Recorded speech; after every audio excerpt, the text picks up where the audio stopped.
Saudi अरब में हज यात्रियों की मौत रोंगटे खड़ी कर रही है। मीडिया रिपोर्ट्स के मुताबिक सऊदी अरब में हज यात्रा के दौरान अब तक 1150 लोगों की मौत हो चुकी है।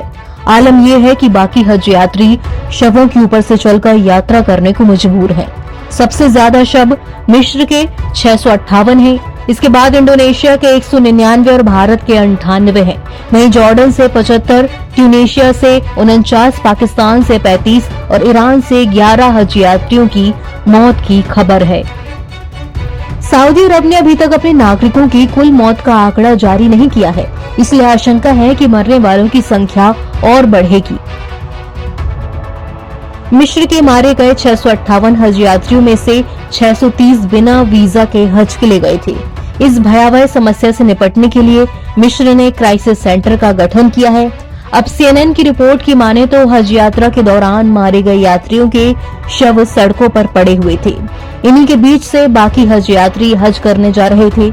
इस साल बड़ी संख्या में हज यात्रियों के मरने की पीछे की वजह भीषण गर्मी का होना है। मक्का में तापमान 42 डिग्री सेल्सियस से 50 डिग्री तक पहुंचने के कारण कई हज यात्रियों की लू के चलते मौत हो गई।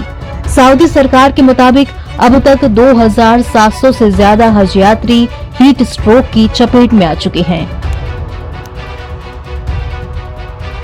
इन मौतों पर पहली बार सऊदी अरब सरकार ने अपनी चुप्पी तोड़ी है। दरअसल मौतों की वजह गर्मी बताई जा रही है, जिसके बाद सऊदी सरकार पर हाजियों के लिए उचित व्यवस्था न करने के आरोप लग रहे हैं। एक सीनियर सऊदी अधिकारी ने अब खाड़ी में प्रबंधन का बचाव किया है। न्यूज एजेंसी AFP की रिपोर्ट के मुताबिक अधिकारी ने सरकार की ओर से मौतों पर पहली बार चुप्पी तोड़ी। सरकार विफल नहीं हुई, लेकिन लोगों की ओर से गलत निर्णय लिया गया क्योंकि उन्होंने जोखिम को नहीं पहचाना। अधिकारी ने बताया कि सऊदी सरकार ने हज के 2 सबसे व्यस्त दिनों में 577 मौतों की पुष्टि की। पहला दिन तब जब लोग माउंट अराफात पर तेज धूप में घंटों प्रार्थना के लिए इकट्ठा हुए थे और दूसरा दिन जब लोग शैतान को पत्थर मारने के लिए इकट्ठा हुए। अधिकारी ने स्वीकार किया कि 577 का आंकड़ा आंशिक है और पूरे हज यात्रा के दिनों को कवर नहीं करता।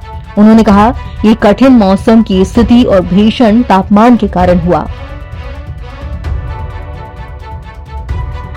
हज इस्लाम मजहब में काफी अहमियत रखता है। हज इस्लाम के 5 स्तंभों में से एक है। तमाम मुस्लिमों को इसे जीवन में एक बार जरूर करना पड़ता है। सऊदी अधिकारियों ने पहले कहा था कि इस साल 18 लाख तीर्थ यात्रियों ने भाग लिया है, जो पिछले साल के बराबर था। इनमें से 16 लाख लोग विदेशों से आए थे। हज करने का कोटा देशों के आधार पर बांटा जाता है। लॉटरी के जरिए इन्हें वितरित किया जाता है। परमिट होने के बावजूद एक भारी लागत लगती है। कई ऐसे लोग हैं जो बिना परमिट हज यात्रा करने की कोशिश करते हैं। उन्हें गिरफ्तारी या निर्वासन का सामना करना पड़ता है। दरअसल यात्रा का अनियमित रास्ता तीर्थयात्रियों के हजारों डॉलर बचा सकता है। 2019 के बाद ये तेजी से लोकप्रिय हो गया, जब सऊदी ने सामान्य पर्यटन वीजा पेश किया था, जिससे यहाँ जाना आसान हो गया। अधिकारी ने कहा कि अनुमान के मुताबिक 4 लाख अपंजीकृत तीर्थयात्रियों के होने का अनुमान है। अधिकारी ने मिस्र की ओर से इशारा करते हुए कहा कि लगभग सभी एक ही राष्ट्रीयता वाले हैं। रिपोर्ट के मुताबिक 650 से ज्यादा मिस्र के लोगों की मौत हुई है, जिनमें से लगभग 630 के पास परमिट नहीं था। NBT ऑनलाइन की रिपोर्ट।